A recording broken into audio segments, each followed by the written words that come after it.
आपकी बैकग्राउंड को जानने की मेरी बहुत क्यूरियोसिटी है। जब से मैंने सुना आपके बारे में कि भाई आपने बैंक की नौकरी छोड़ के आप डायरेक्ट सेलिंग में आए, तो थोड़ी सी उसकी बैकग्राउंड में जानना चाहता हूँ सर। मैं अपने बारे में बताऊं कि मैं एक बेसिकली मैं बिहार से बिलोंग करता हूं। गया डिस्ट्रिक्ट हमारा जन्म स्थान है। एक फैमिलियर बैकग्राउंड मेरा जो है वो एक किसान परिवार से मैं बिलोंग करता हूं।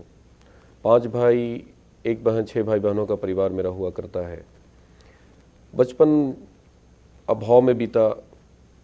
माता पिता ने एक अच्छा काम किया कि उन्होंने हम लोगों को पढ़ाया लिखाया। खेती में उन्होंने इन्वॉल्व नहीं कराया। पढ़ाई लिखाई करते करते इंटर पास किया और मेरे दिमाग में बस एक ही चीज़ चल रहा था कि मुझे एक जॉब लेनी है, नौकरी करना है, क्योंकि आर्थिक स्थिति उस समय उतनी अच्छी नहीं थी मेरी फैमिली की। और मैंने कंपटीशन की तैयारी की बैंकिंग सर्विस रिक्रूटमेंट बोर्ड के द्वारा, जो बहुत टफ एग्ज़ाम कंडक्ट करती थी उस टाइम में। वैकेंसीज बहुत कम हुआ करते थे बैंकों में। तो नेशनलाइज्ड बैंक के लिए मेरा सिलेक्शन हुआ। यूनियन बैंक ऑफ इंडिया में मेरी पोस्टिंग हुई। बाद में मेरी शादी हुई। मेरी वाइफ अपने माता पिता की इकलौती हैं। मेरे father in law chief manager state bank of India के रिटायर हुए। मेरे ग्रैंड फादर इन लॉ गया के बहुत बड़े वकील हैं। आज भी उनकी स्टैचू लगी हुई है, अब इस दुनिया में नहीं है वो। बाद में स्थिति ठीक हो गई, बहुत अच्छा सब कुछ चल रहा था। लेकिन at the same time direct selling के बारे में मुझे जानकारी हुई। मुझे लगा कि मैं जॉब से संतुष्ट नहीं था।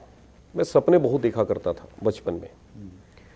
मैं जब जब शहर जाता था बाबूजी के साथ तो देखता था बड़ी बड़ी बिल्डिंगें, बड़ी बड़ी गाड़ियाँ, तो मुझे बहुत अट्रैक्ट करता था। मुझे लगता था कि यार ये सब चीज़ें मेरे पास क्यों नहीं है।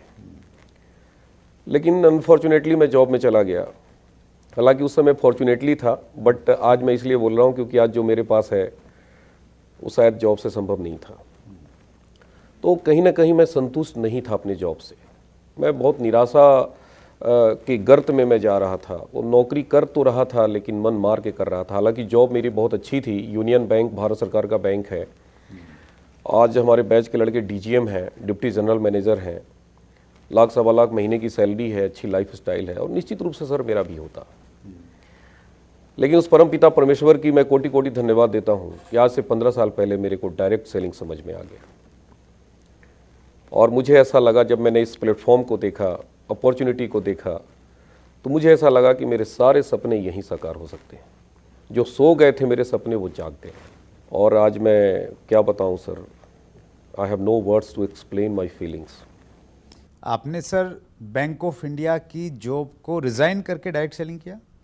नहीं सर, मैंने पार्ट टाइम किया शुरुआत में। Okay okay. 2 साल मैंने जॉब करते हुए किया, पार्ट टाइम किया। जब मेरी सैलरी से 5 गुनी इनकम आनी शुरू हो गई अच्छा, वाह। एट दैट टाइम, तो मुझे लगा कि जब मैं पार्ट टाइम इतना अच्छा कर रहा हूँ तो मैं फुल टाइम तो बहुत आगे जा सकता हूँ। और ऐसा नहीं था कि मैंने तुरंत रिजाइन करने का डिसीजन किया। 2 साल बाद भी मैंने बैंक से लीव विदाउट पे छुट्टी सेंक्शन कराई 6 महीने की, और बाद में वो अनऑथराइज लीव माना गया। 2 साल तक मैं अनऑथराइज लीव पे रहा। बाद में बैंक ने मेरे को कांटेक्ट किया कि यार आप या तो रिजाइन करो या तो ज्वाइन करो। तो मैंने रिजाइन करना उचित समझा। उस समय जो आपने निर्णय लिया, जी, पत्नी ने विरोध नहीं किया, घर वालों ने विरोध नहीं किया?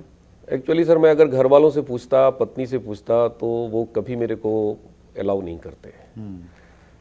एक परमपिता परमेश्वर की कृपा है मेरे ऊपर कि मैं जो भी डिसीजन लेता हूँ वो मेरे अंदर से, अंतरात्मा से आवाज़ आती है, और मैं उसी की सुनता हूँ और बाकी किसी की नहीं सुनता।